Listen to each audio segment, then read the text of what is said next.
Hello, my name is Elise Sorrentino, and this is a personal interview with Carlos, the director.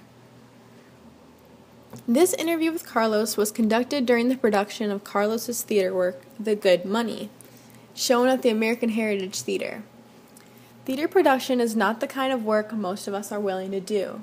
Whether it is meeting deadlines, complaints of bad production, or working long hours, theater directors are in this position on a daily basis. Mr. Carlos is a theater director, and my interview with him shows the daily struggles of a theater director in this industry. When asked about his overview of his career, he replied, "Theater directing is a stressful job. In the theater industry, directors often feel they are doing little in the whole process of theater, making it and that their actual roles are far bigger than they can control." Then I asked him how he got into the industry, and he said that it all goes down to the training and encouragement he received from his professors while he was in college. I then asked him what a normal day was like for a theater director. He laughed, paused, and said, "Normal? There's no such thing as normal for a theater director.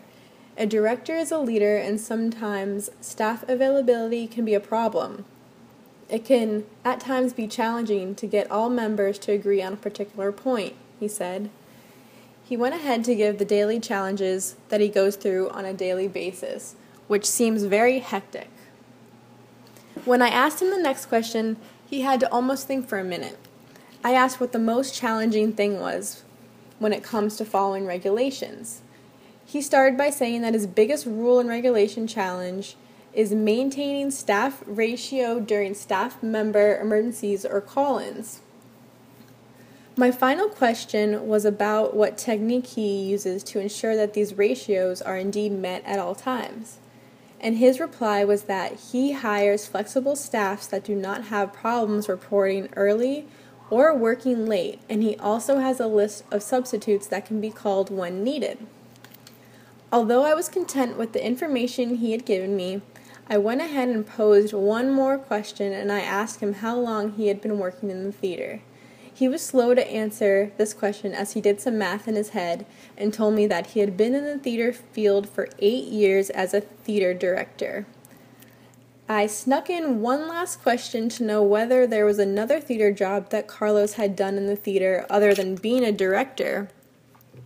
I learned from him that he had gotten a glimpse of stardom while in college, but felt he wanted to be behind the scenes instead.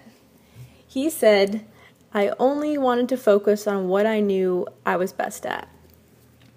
In conclusion, I discovered that there are no adequate ways to describe a leader, but a successful director like Carlos has to make leadership a process. He may not be the best, but his willingness, desire for more, and perseverance are some of the critical traits that make him a good director.